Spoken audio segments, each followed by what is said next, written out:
성경 말씀 함께 읽겠습니다. 빌립보서 2장 1절에서 5절입니다. 빌립보서 2장 1절에서 5절. 제가 가지고 있는 성경은 신약 320페이지에 있습니다. 빌립보서 2장 1절에서 5절 말씀. 제가 한 절 여러분이 한 절 교독하여 읽습니다. 그러므로 그리스도 안에 무슨 권면이나 사랑의 무슨 위로나 성령의 무슨 교제나 긍휼이나 자비가 있거든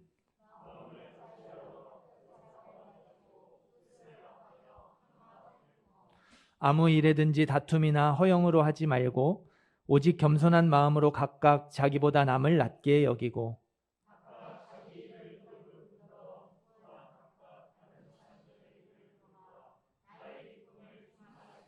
함께 읽습니다. 너희 안에 이 마음을 품으라. 곧 그리스도 예수의 마음이니. 아멘. 우리 원로 목사님 나오셔서 봉헌 기도해 주시고 설교해 주시겠습니다.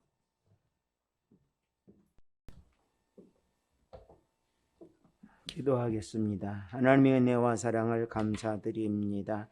오늘 거룩한 주일 주께서 은혜를 베풀어 주소서. 주님 앞에 나와 우리의 몸과 마음을 드려 주님 앞에 예배 드릴 수 있도록 은혜와 사랑을 베풀어 주신 주님의 은혜와 사랑을 감사드립니다. 금년 한 해 동안 지켜주신 내 주 하나님 아버지 감사와 영광을 돌리옵고, 또한 이 시간 하나님 앞에 귀한 예물을 정성껏 드렸습니다.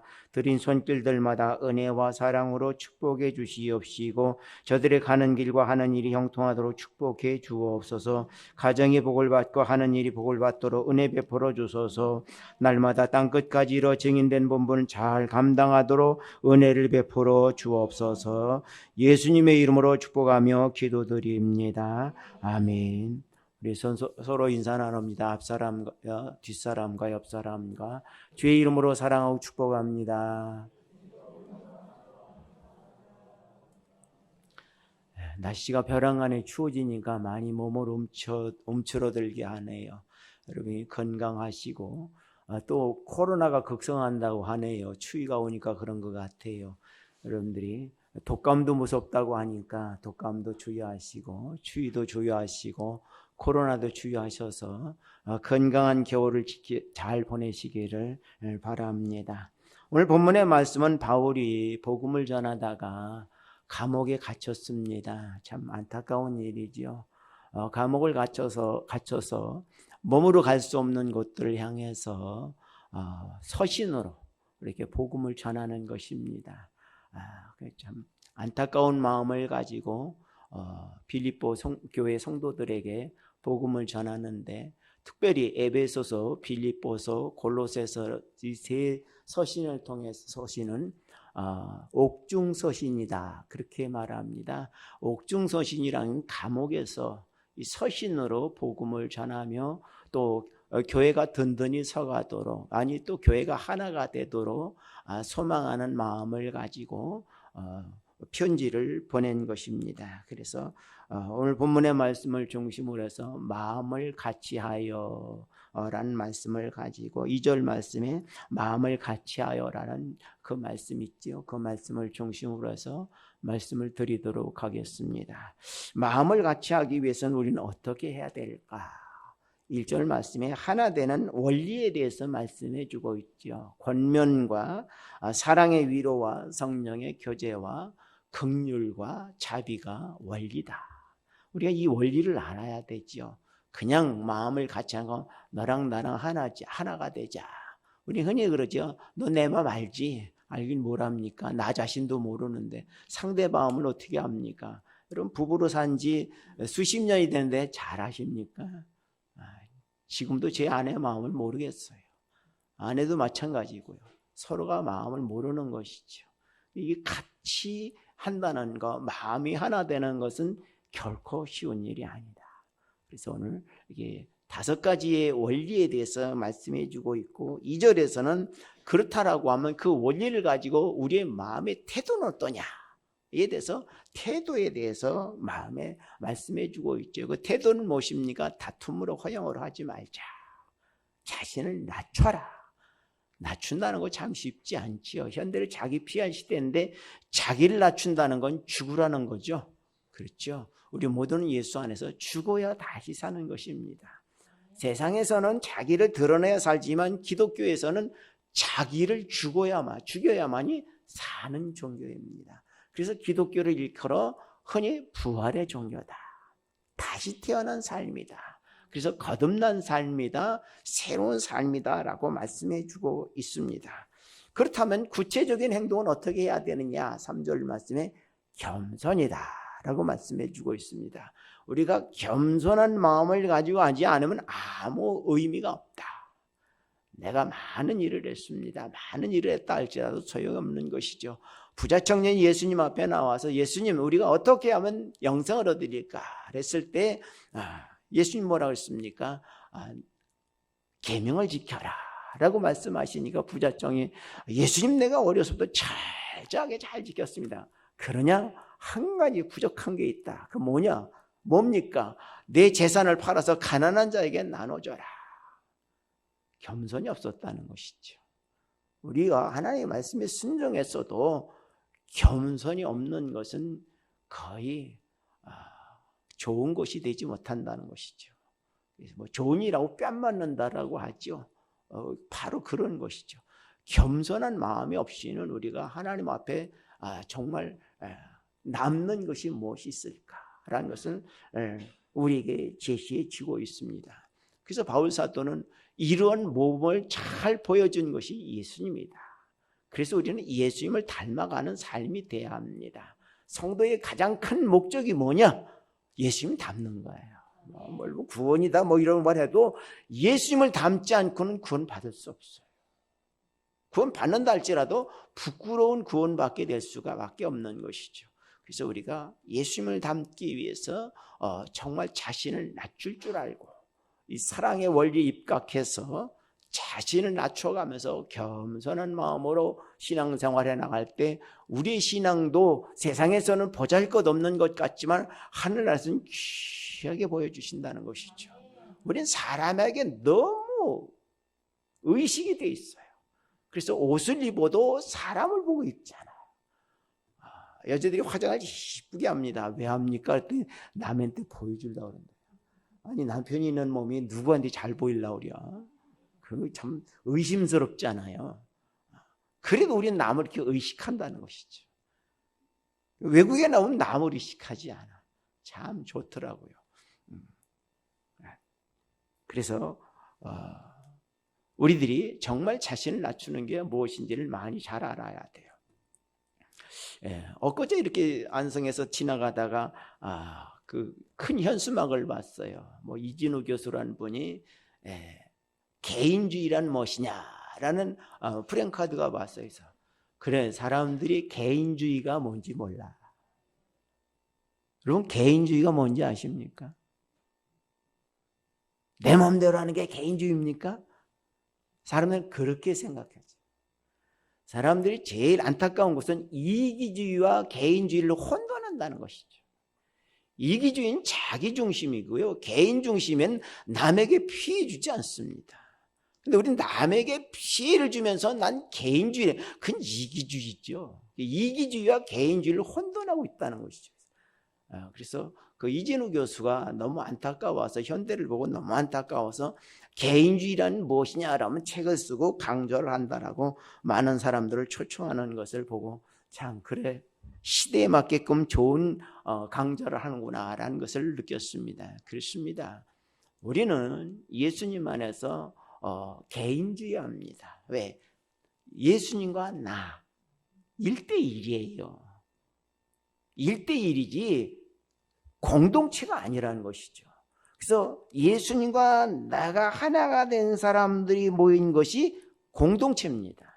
우리가 공동체를 이렇게 막 사용해요. 아닙니다. 진정한 공동체는 예수님과 하나가 된 사람들이 모인 것이 공동체예요.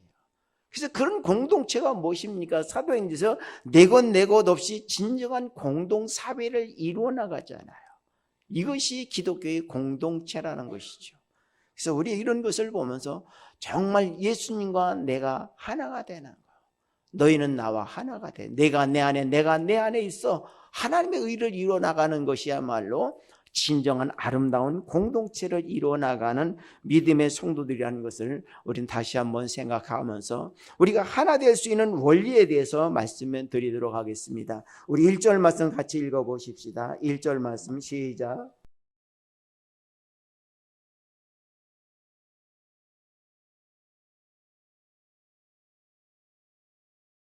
아멘. 이 사랑의 원리가 있죠. 우리가 사랑의 원리의 제일 첫 번째를 권면이다라고 했습니다. 자, 우리가 권면은 무엇입니까? 남에게 훈계를 하는 것도 권면일 수도 있죠. 남에게 질책하는 것도 일종의 권면일 수 있습니다. 그런데 우리들이 권면을 할 때 많이 중요한 것이 있어요. 우리가 권면의 목적은 무엇입니까? 믿음을 지키기 위해서 권면하잖아요. 그 사람이 믿음을 지키기 위해서 권면하는 것이지 믿음을 지키지 않으면 권면할 필요가 없어요. 믿음을 잘 지키게 하기 위해서. 그럼 믿음을 잘 지키게 하는 방법은 무엇입니까? 내가 먼저 경건해야 돼요. 내가 먼저 경건하지 아니하고 이렇게 신앙생활하는 것이 바른 것이다. 그건 권면이 아니죠. 그건 질책이에요. 우리는 질책을 하면서 권면이라고 그러죠. 권면도 일종의 질책도 일종의 권면일 수 있는데 그 질책을 권면으로 받아들일 수 있는 사람은 과연 몇 명이나 될까요? 어렵죠. 열린 마음이 아니고는 그 질책을 받아들일 수는 없어요. 대부분의 사람은 정말 우리들이 성실하지 않은 사람의 질책은 받아들이기가 어려운 것이죠. 거룩한 경건한 사람이 질책할 때는 그래 내가 잘못 살았으니까 얼마나 안타까우면 질책을 했을까라고 할 수 있어요. 그러나 자기가 제대로 살지도 못하는 사람 질책을 하면 뭐라고 합니까? 너나 잘 살아. 너나 잘 살아. 그러지 않겠어요? 우리들이 경건해야 돼요. 경건하다는 것은 무엇입니까? 내가 하나님의 말씀 안에서 바로 살라고 발버둥 치는 거예요. 경건이 이 세상에 있느냐? 없어요. 저는 아주 담대하게 말할 수 있어요. 이 세상의 경건은 찾아볼 수 없어요. 누가 경건합니까? 경건한 사람 딱 한 사람 있어요. 예수님밖에 없어요. 누가 경건해요? 바울도 자기를 경건하다고 안 그랬어요. 나는 만물에 찍기만도 못하다고 말씀했어요. 그렇게 경건하다고 살았던 바울 사도 만물에 찍기밖에 못하다고 하는데 세상에 경건한 사람이 어디 있어요? 없어요. 예수님 한 분밖에 없어요. 그래서 우리는 자기 자신을 이렇게 낮출 줄 아는 자세. 난 아직 멀었다. 난 아직 멀었다. 저는 은퇴를 했어도 가끔 이렇게 목사님들과 대화를 나누다 보면 목사님 하나님은 하나님의 사랑이야라고 하는 사람들 보면 이렇게 한번 쳐다봐요. 저는 지금도 하나님이 두렵습니다. 난 두려운 하나님이에요. 왜? 나를 볼 때 하나님을 쳐다볼 수가 없어요. 하나님이 뭐라고 구할 수도 없어요. 다 같이 낮고 천한 거는 목사로 만들어 사용하시고 이렇게 쓰셨는데 내가 하나님 앞에 무슨 낯짝을 들고 하나님 저 왔어요라고 말할 수 있어요. 저는 하나님 지금도 두려워요. 그래서 이렇게 얘기하다 보면 가까운 사람들한테는 그래요. 하나님 안 두려워요. 목사님 하나님 안 두려우시 하나님 뭐야 두려워요. 하나님 사랑인데 아니요. 하나님 사랑이 하나님은 맞는데 저 자신은 하나님 두려워요. 왜? 내가 사는 거에 하나님 앞에 합당하지 않은 거거든요. 내가 너무 부족하니까. 그래서 제가 현직에 있을 때 은퇴하기 전에는 장로님들이 저를 가장 두려워했어요. 우리 노회에서. 왜? 하나님을 두려워하는 사람은 나 하나밖에 없거든. 장로님과 대화를 나누다가 장로님 이렇게 말이 하는 게 희연찮고 행동이 안 좋으면 장로님 하나님 안 두려워요. 그러면 무서운 거예요. 하나님 앞에 뭐라고 말할 거예요. 목사님 왜 그러십니까? 나는 하나님 두려워. 옛날부터 지금부터 하나님 두려워. 그래서 저는 하나님이 두렵다고 했고 목회를 안 한다고 그랬어요. 내가 어떻게 목회를 하냐? 목회 못 한다고. 저희 어머니가 목회를 하라고 했을 때 난 목회하면 자살한다고까지 선전포고했던 것이. 왜? 하나님 앞에 바로 살지 못한 내가 어떻게 목회를 하느냐고. 난 내 마음대로 살고 싶어서 목회 못 한다고. 그래도 하나님 목사로 쓰려고 하니까 가진 방법을 다 동원해서 목사 만들긴 하셨는데 목사가 되면서도 도망갈 궁리만 했어요. 은퇴하니까 그렇게 좋아요. 얼마나 좋은지 모르겠어요. 하늘을 날아갈 것 같아요. 여기만 오려고 그러면 지옥에 오는 것 같아요. 안성에 가는 데는 아주 너무너무 좋은데 여기만 오면 지옥에 오는 것 같아요. 왜? 목회가 너무 힘들었으니까. 또 하나님과 바로 사는 게 너무 힘들었으니까. 그렇다고 만성에 가서 내 마음대로 사느냐? 그렇게도 못하게 만들어요. 그래 하나님 두려울 수밖에 없어요. 나는요. 지금도 하나님 두려워요. 우리들이 삶이 경건하지 못한 거 하나님 앞에 회개해야 돼요. 철저하게 회개해야 돼요. 그래야만이 하나님 와서 잘했다 칭찬하지 내가 한 일 아무것도 아니에요. 말씀으로 우주 만물을 창조하신 하나님 앞에 우리가 뭘 내놓을 수 있어요? 그건 진짜 오만이에요. 하나님 앞에 뭘 내놓을, 말씀으로 우주 만물을 창조하신 하나님 앞에 우리가 뭘 내놓을 수 있어요? 내놓을 게 하나도 없어요. 하나님이 나를 구원해 주신 것만 해도 감사한데. 그래서 내가 부족하구나. 경건한 마음을 가지고 거룩한 삶을 살아갈 때 우리가 권면할 때 상대방이 듣고 위로를 받는 거예요. 그래, 당신이 그렇게 사니까 그런 말 할 수 있어. 이게 세상입니다. 당신이 그렇게 살기 때문에 그런 말 할 수 있어. 그런데 반반하는 것은 뭐냐? 너나 잘 살아. 너나 잘 살아. 네가 개체반인데 어떻게 날 이렇게 지적할 수 있어? 권면할 수 있어? 그건 아니야. 그건 아니지. 그렇지요? 그건 아니죠. 그래서 우리 성도들이 거룩하게 살아야 돼요. 저는 방송 뉴스를 안 봐요. 그냥 이렇게 딱 보고 인터넷에 헤드라인 뉴스만 보지 내용을 안 봐요. 왜? 그 내용성이 꼭 믿는 사람이 끼어들어갔으니까. 굵직굵직한 사건에 장로님들, 권사님들이 수두룩하게 들어가 있으니까 싫어라고 보기야. 성도가 경건해야 되는데 이게 뭐 하는 게 짓거들이냐. 그래서 뉴스를 안 봐요. 집사람이 가끔 그러면 여보 뉴스를 봐야 세상 돌아가는 거 알면 뭐해? 거기 믿는 사람들이 끼어있는데 거룩해? 아니잖아. 부끄러워. 안 보는 게 나아. 경건이 이렇게 중요한 것이에요. 거룩이 이렇게 중요한 것이에요. 우리 성도들이 세상의 모범이 되어야 되는 것이. 오죽하면 권면하라고 그 많은 중에서도 성령의 교제가 필요하지 그걸 1번으로 놓지 그걸 3번으로 놓느냐고요. 1번이 권면이에요. 우리가 권면 잘 하셔야 돼요. 권면하기 위해서 우리들이 거룩한 삶을 살아야 돼요. 거룩한 삶을 살 때 우리의 말이 참 위험 있는 말이 되고 힘 있는 말이 되는 거예요. 우리 성도들의 말이 아주 힘 있는 말, 능력 있는 말이 되기를 간절히 원합니다. 그래서 우리 성도들이 거룩한 삶을 살기 위해서 많이 애쓰는 믿음의 성도들 되어지기를 원합니다. 두 번째로 우리 믿음의 성도들이 해야 될 것이 무엇입니까? 사랑의 위로라는 것이죠. 우리들이 세상에 보면 어려운 사람들이 많잖아요. 또 나보다 못한 사람들이 많잖아요. 그러니까 우리가 그들을 위로를 해야 되는데 사랑의 위로를, 사랑하는 마음을 가지고 위로해야 된다. 우리들이 위로를 많이 해요. 근데 거의 우리들은 위로가 아니라 지적이죠. 그래서 우리 성도들이 많이 그런 것들을 자신을 돌아보면서 생각해야 돼요. 내가 참 사랑이 없구나. 사랑이 없구나. 내가 내 자식을 키울 때 내 자식들은 그렇게 이뻐하지 않았어요. 제가 원래 참 차가우니까. 그런데 손주를 보니까 그렇게 이쁘더라고. 그래서 이게 사랑이로구나. 그래서 내 자식을 이렇게 사랑했으면 얼마나 좋을까. 내가 내 자식들 이렇게 손주들만큼 사랑했으면 우리 딸도 미국 안 가서 살았을 텐데.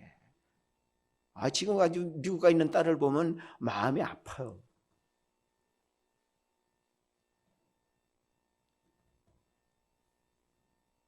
우리들이 사랑이 뭐냐? 사랑을 모르고 살아가요. 그리고 위로했다라고 말해. 너 잘 되라고. 잘 되긴 뭘 잘 돼. 4명에 오르려고 그런 거지. 솔직히 그렇잖아요. 자식이 잘 되는 건 4명에 올라가려고 그러잖아요. 나이 든 사람들 이 얘기 들어보면 자식 자랑을 하더라고요. 난 그래. 난 우리 딸 미국 사는, 아이, 좋네, 잘했네, 성공했네. 아니, 난 우리 딸 미국에다 버리고 왔어. 그랬어요. 아니, 무슨 그런 소리야. 하도 속색해서 미국에다 버리고 왔어. 이게 참 솔직한 심정이에요. 왜? 사랑을 제대로 못 줬거든요. 여러분, 자식을 사랑하는 게 뭡니까? 남은 고사하고 자식을 사랑하는 게 뭐예요? 우리는 사랑 없는 사랑을 하고 있다는 거예요. 메마른 사랑을 하고 있잖아요. 진실한 사랑은 안 하잖아요. 우리 손주들에게 차성을 두고 용돈을 돈을 줘봤어요. 그랬더니 이 둘째, 셋째가 반란을 일으키는 거예요. 할아버지는 형만 좋아하고 우리는 안 좋아한다는 거. 아니, 형은 나이가 많으니까 많이 주는 게 맞잖아. 아니, 부당하다는 거예요. 그래서 바꿨어요. 처음에는 5만 원, 2만 원, 1만 원 줬는데 이제 단위수가 높아지니까 1만 원 딱 자르는 거예요. 둘째는 좀 억울하겠지. 2만 원 받다가 3만 원 받다 1만 원 받으니까. 첫째는 더 억울하겠지. 5만 원 받다 1만 원 받으니까. 그래서 옷을 사줘도 세 놈 똑같이 사줘야 돼. 그래서 함부로 못 사주겠어. 예전에는 그냥 누구 옷 이렇게 봐가지고 저놈 하나 사줘야 돼 해서 사주는데 지금 마음대로 못해. 왜? 이게 옷값이 또 만만치 않잖아요. 5만 원짜리면서 거기 15만 원이 나가니까 은퇴한 목사가 무슨 돈이 많어. 그렇더라고요. 야, 그러면서 제가 깨달은 게 뭐냐? 사랑이 이런 거로구나. 상대방의 사랑을 느끼게 해야 된다는 거죠. 상대방의 사랑을 느끼지 못하면 아무 소용이 없어요. 사랑이 없으면 천사의 말을 해도 소용이 없다 그랬어요. 내 마음을 불사르게 내어준다 해도 아무 의미가 없다는 것이죠. 우리의 사랑이 천사의 말을 하고 있는지, 내 몸을 불사르게 내어준다 그래도 아무 의미가 없다는 게 얼마나 안타까워요. 부모님들 하면 땅을 치고 통곡하고 싶을 거예요. 그러면 자녀들이 가끔 그러죠. 내한테 해준 게 뭐가 있느냐고. 그럼 아주 열받죠. 내가 너를 위해서 먹지도 못하고 쓰지도 못하고 놀러가지도 못했는데 뭐하는 짓거리냐고. 사랑을 못 느낀 거예요. 부모는 아무리 해주지만 자녀들이 못 느꼈다는 것이죠. 미국에 버린 딸이 지금에 와서는 뭐라는지 알아요? 내가 엄마 아빠한테 잘해. 너 참 고맙다. 그랬더니 내가 왜 잘하는지 알아? 그때 속색에서 잘한대요. 그래서 이젠 사랑하는구나. 고맙더라고요. 미국 가서 고생하더니 사랑이 뭔지는 아는 거야. 고마워요. 그래서. 그럼 제가 집니까? 안 지지? 너 잘하는 건 너 잘 되라고 그러는 거예요. 부모 잘한다고 해서 부모 그거 안 받아도 돼. 근데 내한테 잘하면 하나님이 너 복 주잖아. 나도 알아. 그래. 그래서 장군멍군해요. 여러분, 사랑을 서로가 알아야 돼요. 제가 딸하고 그렇게 얘기하는 건 뭡니까? 서로 사랑이 뭔지 아는 거 이제 와서는. 그렇구나. 사랑의 위로를 할 때 진정으로 상대방이 위로받는다면 그것처럼 아름다운 게 없는 거예요. 그게 위로냐? 아니라고. 그게 아니다는 거죠. 여러분, 정말 사랑하는 마음을 가지고 사랑하는 마음을 가지고 하면 따뜻해요. 부드러워요. 손보다도 더 부드러워요. 부드러움을 느낄 때 거기에 안기고 싶은 거예요. 의지하고 싶은 거예요. 딱딱한 것에 의지하면 싫어요. 푹신한 것에 의지하면 쓰러지게 되죠. 그 안에서 푹 쉬고 싶은 것이에요. 여러분, 사랑의 위로가 얼마나 중요합니까? 그래도 사랑의 위로가 2위예요. 권면만 못하다는 것이죠. 그래도 여러분 2등이라도 해야죠. 1등을 못했으면 2등이라도 해야죠. 여러분 안에 사랑이 있잖아요. 그런데 그 사랑이 그 말의 톤이 못되다든지 표현이 잘못돼가지고 상대방이 못 느끼는데 자기를 많이 돌아보면서 그걸 고쳐나가면서 여러분들의 말이 사랑의 위로가 돼서 가족이 하나가 되고 교회가 하나가 되고 사회가 하나 되는 큰 일익을 담당하는 여러분들이 되어지기를 원합니다. 세 번째로는 무엇입니까? 성령의 교제죠. 여러분, 성령은 뭐 은사만 받는다고 성령인 것이 아니죠. 성령의 교제는 무엇입니까? 하나님이 주신 그 성령의 그 뜨거움을 가지고 나누는 것이죠. 여러분 은혜를 받았을 때 어때요? 온 세계를 다 줘도 안 바꾼다고 그랬어요. 근데 지금 무슨 소리 하고 있어? 난 10,000원하고도 바꿀 텐데.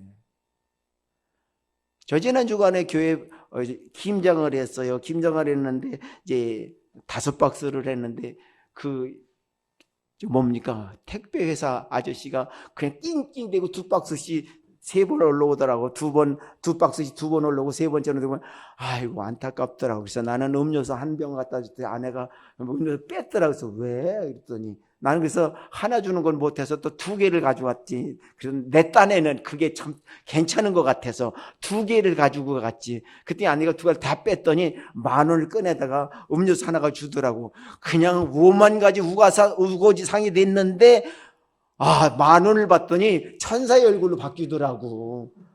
이게 교제로구나. 이게 교제라는 거예요. 상대방으로 하여금 웃게 만드는 것이에요. 상대방으로 하면 용기를 나게 만드는 거예요.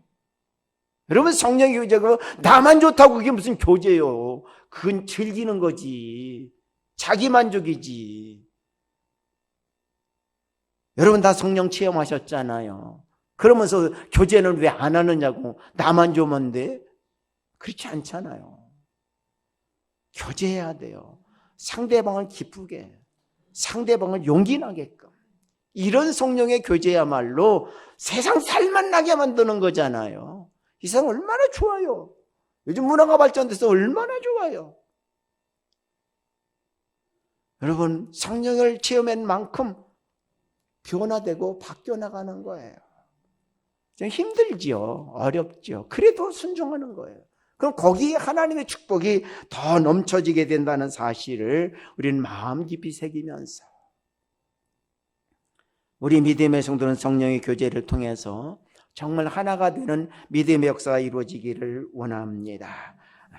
긍휼과 자비, 시간이 너무 많이 가는데 그건 뭐 다음에 시간 나면 하도록 하고, 두 번째로 한번 봅시다. 두 번째는 하나 되는 마음의 태도가 무엇일까? 2절 말씀 같이 읽어보십시다. 2절 말씀 시작.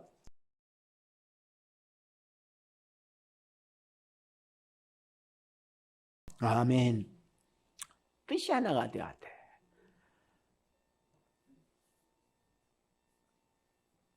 우리 손주들 3명이 뭐 밥을 사주려고 그러면요, 뜻이 하나가 안 돼. 우리 며느님이 참 잘하시더라고요. 집에서 먹자. 외식을 못하게 하는 방법이더라고요. 그러면 넌 뜻이 하나가 돼. 그냥 뭐 먹지 뭐, 그럼 그렇게 가는 거예요.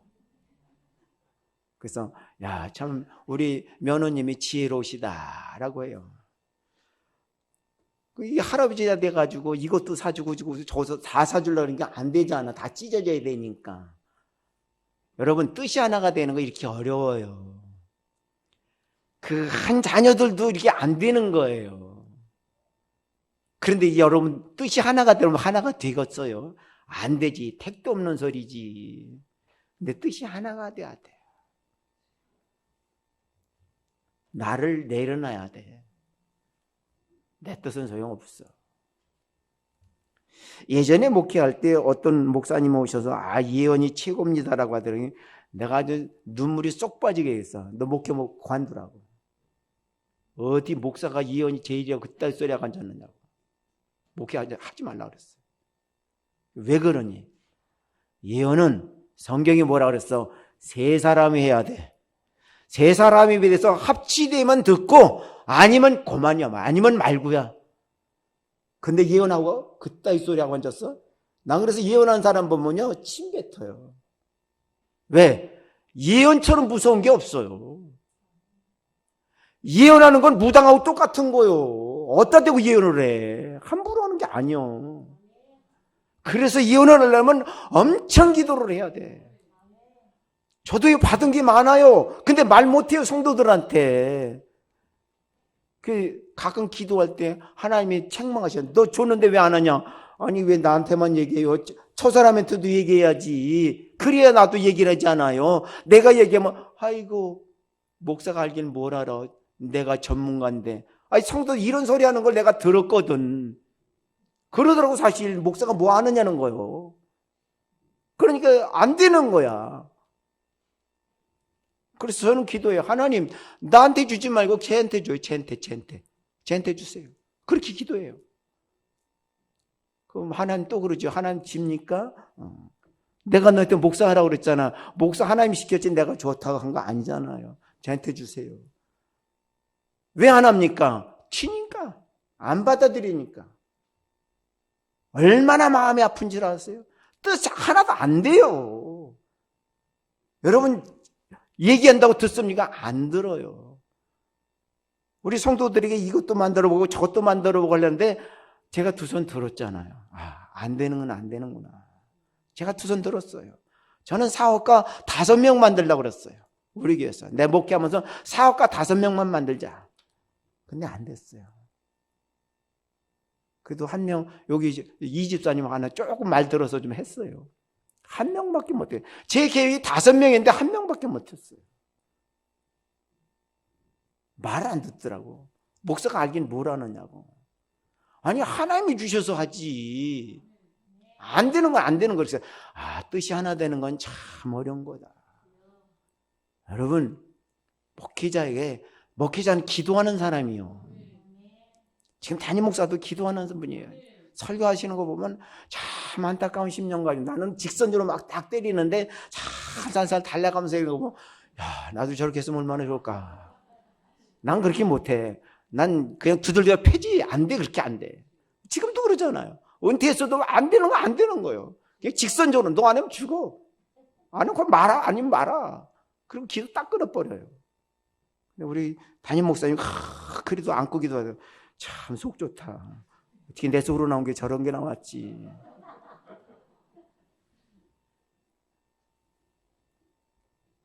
뜻이 하나 되는 게 이렇게 어려운 거예요. 여러분, 목회자에게 순종하세요. 그럼 여러분 잘 돼요. 비록 잘못된 길을 갖춰줘도 하나님이 책임져 주더라고. 그렇구나. 기도하는 사람 말을 들으면 또 기도하는 권사님들은 잘 찾아가더라고. 참, 여러분, 사람의 뜻을 따르지 말고 하나님의 뜻을 따르세요. 그것이 살 길이에요.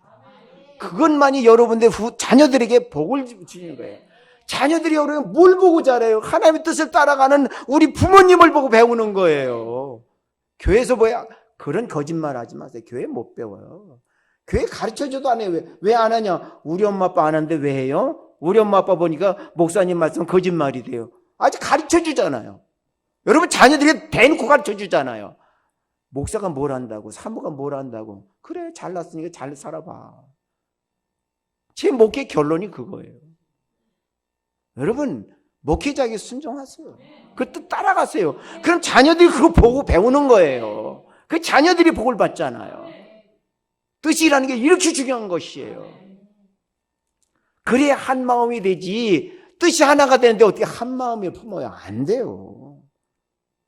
뜻만 같아지만 한 마음 품을 수밖에 없어요. 비록 속에서는 끌어올라도 뜻대로 가면 하나님께서 내 마음도 변화시켜 주시고 주변 사람도 하나로 만들어 주시는 것이에요. 그게 이 성경의 원리예요. 그게 믿음의 원리라는 것입니다.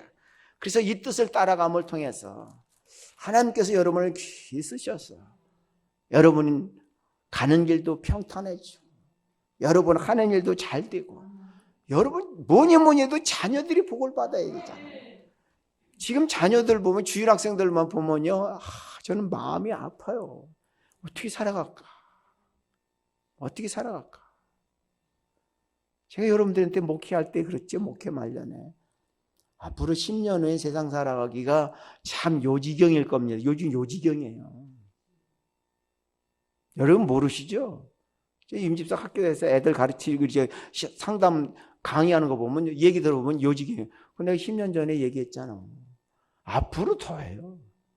앞으로는 도저히 어떻게 할 방법 없어요. 왜? 사단의 세상이기 때문에. 어떻게 할 수가 없어요. 그걸 알기 때문에 애들만 보면 마음이 아픈 거예요. 그래서 여러분들이 이런 것을 보면서 그렇구나.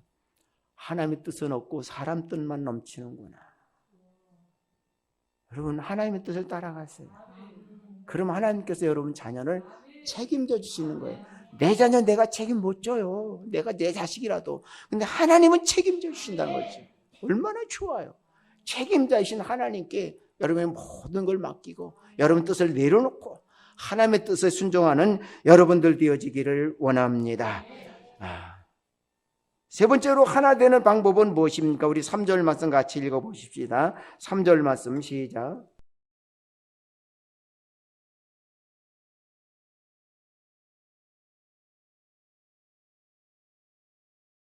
아멘. 여러분 설명 안 해도 알겠죠? 다투지 마세요. 허영으로 하지 마세요. 자기가 가장 못났다라고 그래요. 자신이 가장 낫다라고 그래요. 자신을 낮춰보니까요, 존경이 오더라고요. 존경받더라고요. 난 항상 자신을 낮추려고 많이 애를 써요. 이번에 목회자 수양회를 갔다 왔는데 저 대천 보령 쪽으로 갔다 왔어요. 차기 노회장 되시는 분이 저에게 그런 얘기를 목사님 다음번에도 너 하는 거 보고 오지. 제가 그렇게 하면 어떤지 아시겠죠? 제 얘기를 했으니까 너 하는 거 보고 내년에 올게. 그랬더니 선배님 그런 말씀을 하세요. 난 원래 그런 사람이야. 직선적으로 할 사람은 직선적으로 하고 우회적으로 할 사람은 우회적으로 해요. 근데 그 목사님은 직선적으로 해야 알아듣는 사람이거든. 너 하는 거 보고.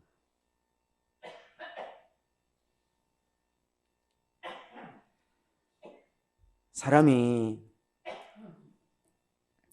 허용으로 하면 참 무서운 거예요. 목사에게 무서운 적 중에 하나가 허용이에요.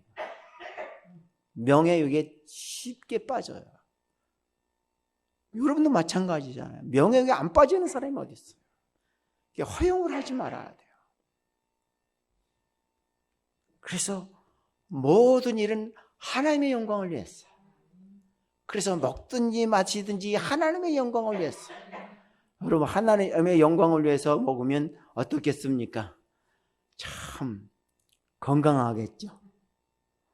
하나님을 위해서 일하면 어떻겠습니까? 하는 일이 잘 되겠죠. 거짓말이에요. 하나님의 영광을 위해서 일하다가는 쫄딱 망해요. 그래도 해야 돼요. 사람들이 왜 하나님의 영광을 위해서 안 하는지 아십니까? 망하니까. 그래서 하나님의 영광을 위해서 안 하는 거예요. 왜 하나님을 위해서 안 먹습니까? 내 몸이 망가지니까. 나를 위해서 먹으면 내 몸이 건강합니까? 아니요. 나를 위해서 먹으니까요. 요즘 질병 너무 많아요. 작년 안에 이제 아내가 아파가지고 병원에 많이 드나 보니까 왜 이렇게 사람이 많아요? 분당 서울대병원까지 갔는데 세상에 약속 시간에서도 1시간 기다리는 건 기본이더라고. 웬 사람이 이렇게 많어? 아픈 사람 천지야. 자기를 위해서 먹은 결과가 어때요? 병밖에 남는 거 없어. 하나님을 위해 먹어봐. 하나님이 건강 책임져 주는 거예요. 우리에게 먹든지 마시든지 일하든지 하나님의 영광을 위해서 하는 거예요. 이 세상 잠깐이에요. 하나님이 영원이라는 정점에 우리는 티끌만도 못해요. 한 점만도 못해요. 그 삶을 살아가는 그 하나님의 영원한 경륜 속에서 우리가 나를 위해서 일해봐야 무엇이 유익하겠냐는 것이죠. 하나님의 영광을 위해서 일할 때 하나님께서 책임져 주잖아요. 너뿐만 아니라 내 자녀까지도 책임져 줄게. 그건 역사의 한 페이지가 남는 거예요. 사람은 죽으면 이름을 남기고 짐승은 죽으면 가죽을 남긴다는데 과연 내 이름 석자가 하나님 앞에 남아있을까? 세상에 남아있을지 모르지만 하나님 앞에 남아있을까? 내가 이 세상 살 때 자녀들이 재산 가지고 싸우지는 않을까? 이것이 현실이잖아요. 부모님 돌아가시면 남는 건 재산 싸움밖에 없잖아요. 그래서 그 사랑스럽던 형제 자매들이 원수가 돼가지고 안 쳐다보잖아요. 그게 현실이잖아요. 우리가 하나님의 영광을 위해서, 그래서 거지가 그런데, 야, 넌 걱정 없다. 싸울 필요도 없지 않냐. 그치? 줄 것도 없으니까. 그래도 자녀가 부모가 자녀에게 줄 건 있어야 되잖아요. 뭘 줄까요? 뭘 줄까요? 예? 뭘 줘요? 신앙 줘요? 신앙은 뭐 불교도 신앙인데? 믿음을 줘야 돼요. 예수님에 대한 믿음을 줘야 돼. 이것만 심어주면 돼. 그러니까 하나님의 영광을 위해서 일해봐. 아, 우리 엄마 아빠는 하나님밖에 몰라. 그래요. 원망해도 좋아요. 자녀들이 원망해도 좋아요. 그런데 그 자식이 떠나질 않아요. 신앙에서 떠나질 않아요. 믿음에서 떠나질 않는다는 것이에요. 믿음이 이렇게 중요한 것이에요. 저는 제 손주들에게도 지금은 믿음 떠나지 않기를 위해 기도해요. 그 믿음을 지켜나가기를 위해 기도해요. 우리 성도들을 위해서도 이렇게 자녀들까지 이름 부르면서 기도해. 걔들이 믿음을 떠나지 않기를. 중요한 것이에요. 그런 방법을 보면 자기를 낮춰야만 이게 가능해요. 자기를 낮추지 않으면 가능하지 않다는 것이요. 여러분 자신을 낮추세요. 별거 아니에요. 저나 여러분이나 다 똑같아요. 그래서 자신을 낮추는 방법이 무엇입니까? 겸손한 것이에요. 겸손은 뭡니까? 내가 죄인이라는 것을 아는 게 겸손이래요. 난 죄인입니다. 하나님 앞에 설 때 죄인입니다. 차 집사님 오늘 기도하는데 뭐 나를 위해서 이렇게 눈물을 흘려 기도해가지고 내 눈물까지 빼더라고. 그래서 뭐 은퇴한 사람 뭘 대단하다고 이렇게 눈물까지 흘려서 기도하는지 제 눈물이 눈물이 나더라고요. 여러분 겸손하셔야 돼요. 정말 겸손하셔야 돼요. 예수님 첫 번째도 겸손, 두 번째도 겸손, 세 번째도 겸손이에요. 그럼 겸손하셔야 돼요. 자신이 죄인인 걸 알라는 것이에요. 죄인 왔습니다. 죄인 왔습니다. 전 되돌아보면서 가장 많이 설교한 게 뭐냐? 죄 설교를 제일 많이 했더라고요. 참 회개하라고 그러고 회개하라고 엄청 지적을 했더라고요. 제가 설교한 게 축이 있거든. 이렇게 들춰보면 해도 너무했다. 참 세상 말로 지랄같이 죄 지적했구나. 성도가 겸손한 것은 내가 죄인임을 안다는 것이죠. 그게 겸손이라는 것이죠. 우리 노예에 겸손한 목사님이 계셔요. 그래서 모든 장로님이나 목사님들이 그분은 겸손하다 그러는데 나는 겸손하다 안 해요. 저런 위선 덩어리라 그래요. 그분은 말도 아주 점잖게 예쁘게 해요. 겸손 떨지 마 그래요. 그래서 그 목사님 나를 제일 무서워해요. 내가 자랑하는 것이 아니에요. 바로 제 노예 선임이라기 때문에 그냥 4년 동안 내가 그분 일을 다 해줬어. 그래서 지금까지도 만나면 엊그제도 만났는데 목사님 때문에 내가 참 가정을 잘 거쳤다고 그런 얘기를 해요. 물론 그것도 중요해요. 근데 내가 죄인임을 아는 것 그보다 중요한 거 없어요. 저도 죄인이에요. 그래서 죄인인 걸 알기 때문에 목사 되는 거 싫었어요. 목회가 힘들었어요. 지금도 죄인을 알면서 내 맘대로 살지 못해요. 죄인이기 때문에 뭘 또 죄를 더 지려고. 그래서 욕심은 안 부리고 내려놓고서 있는 거 다 나누면서 살려고 그러니까 너무 감사해요. 그래서 자신을 낮추니까 남을 나보다 낫게 여기니까 항상 무엇인지 나누려고 그래요. 나누는 것이 이렇게 참 중요한 것이에요. 그래서 우리 믿음의 성도들이 이러한 나눔을 통해서 정말 하나님께 영광 돌리는 믿음의 선한 역사가 여러분들을 통해서 이루어지기를 원합니다. 그래서 한 마음을 품었더니 로마서 15장 6절에서 한 마음과 한 입으로 하나님 곧 우리 주 예수 그리스도 아버지께 영광을 돌리게 하더라. 감사합니다. 한 마음을 보면 하나님의 영광께 돌리게끔 되는 것이에요. 또한 사도행전 4장 32절에 보니까 믿는 무리가 한 마음과 한 뜻이 되어 모든 문교를 통용하며 제재물 조금이라도 제것이라는 이가 하나도 없더라. 믿음의 공동체를 이루어가는 것이에요. 그래요. 앞서도 말씀드렸던 믿음의 공동체가 뭡니까? 한 마음과 한 뜻을 가지는 것이죠. 또 예레미야 32장 39절 말씀에 내가 그들에게 한 마음과 한 도를 주어 자기들과 자기 후손에게 복을 위하여 항상 나를 경외하게 하며 후손이 복을 받더라는 것이에요. 주님과 하나가 되니까 자녀들이 복을 받더라는 것이죠. 앞서 말씀드렸잖아요. 결론들입니다. 한 마음을 품으니까 하나님께만 영광 돌리고, 한 마음을 품게 되니까 공동체를 이루어가고, 한 마음을 품게 되니까 자녀들이 복을 받더라는 것이죠. 여러분의 가정에 이러한 축복이 넘치기를 주님의 이름으로 축원합니다. 이 시간 우리가 말씀을 생각하면서 기억하십시다. 하나님, 내가 하나님과 두 마음을 품었습니다. 내 육신의 마음을 품었습니다. 이제 하나님과 한 마음을 품는 사람이 되어서 오직 하나님께만 영광 돌리고 믿음의 공동체를 이뤄나가며 자녀들에게 유산을 남겨줄 수 있는, 믿음의 유산을 남겨주는 믿음의 부모와 믿음의 가정이 되기를 원합니다.